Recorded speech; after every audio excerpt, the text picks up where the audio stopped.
پہلے خدا نخواستہ میاں بیوی میں اگر کوئی بات ہوتی تھی، شوہر شام کو واپس آتا تھا، معاملہ ختم ہو جاتا تھا. اب جب سے یہ سستا دور آ گیا کال کرنے کا، اب یہاں ذرا سی بات ہوتی نہیں ہے، دنیا میں پھیل جاتی ہے. ہر کوئی مشورے دے رہا ہے، تمہارے شوہر نے یہ کیا ہوگا، وہ کیا ہوگا، ساس کا کام ہوگا، نند کا کام ہوگا. یہ سب کیا ہے؟ یہ میڈیا ہے. اس کو سمجھنے کی کوشش کریں. گھروں کو برباد، اور خاص طور پہ جوان بچے بچیاں اپنے آپ کو، اپنے نفس کو بچا کے رکھیں. کتنے لوگ میسج کرتے ہیں، میں جوانوں کی بات کر رہا ہوں، جوان بچیاں بھی میسج کرتی ہیں، جوان لڑکے بھی میسج کرتے ہیں کہ ہمیں عشق ہو گیا ہے، ہمیں محبت ہو گئی ہے مولانا، ہم سے رہا نہیں جاتا، ہمیں راتوں کو جاگ جاگ کر کوئی عمل بتائیں، کچھ چیزیں بتائیں. عزیزان محترم، یہ کھوکھلے راستے ہیں، یہ حقیقت نہیں ہے. اسلام اس کی اجازت نہیں دیتا. ٹھیک ہے اگر آپ کو کوئی پسند کسی وجہ سے آ جائے تو صحیح طریقہ گھر والوں کے ذریعے ہے. گفتگو نامحرم کی تیسرا شیطان ہوتا ہے، تیسرا شیطان ہوتا ہے جو رات کو اگر آپ خدا نہ خواستہ یہ گناہ آپ سے ہو رہا ہے تو صبح فجر کی نماز نہیں پڑھی جائے گی. کیسے پڑھیں گے فجر کی نماز آپ جب گناہ ہو؟ اپنے آپ کو بچائیں، ان چکروں میں نہ پڑیں، اپنی زندگی کا ہدف معین کریں.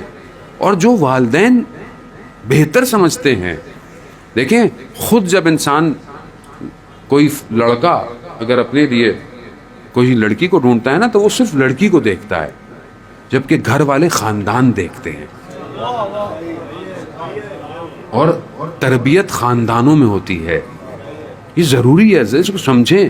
یہ ذمہ داری ہے کہ کل کو آپ کے آغوش میں امام کا سپاہی پیدا ہوگا تو آپ اپنے آنے والی اولاد کے لیے ایک صالح ماں ڈھونڈیں، نہ صرف ایک تصویر کہ انسان اس پر دیکھے. اور اس لیے مولا کائنات ارشاد فرماتے ہیں نا کہ اللہم صلی علی محمد، امام ارشاد فرما اللہم صلی علی محمد. تمہارے نفس کی کم سے کم قیمت جنت ہے،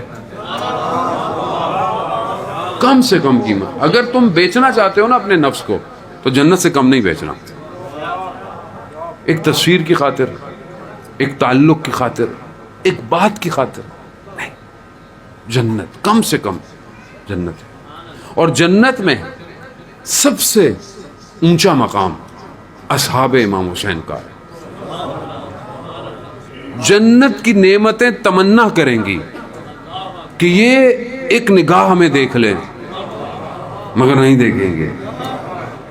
کیوں؟ کیونکہ ان کی جنت حسین ہے، ان کی جنت حسین ہے. اور ذرا اس کو سمجھنے، یہ وہ وادی ہے جو دعوت دے رہی ہے. آؤ آؤ، ہم بھی تمہیں دعوت دیتے ہیں. آؤ اس وادی کے اندر، آؤ عشق کی کیفیت سے عاشق کی طرح آؤ، مجنوں کی طرح آؤ.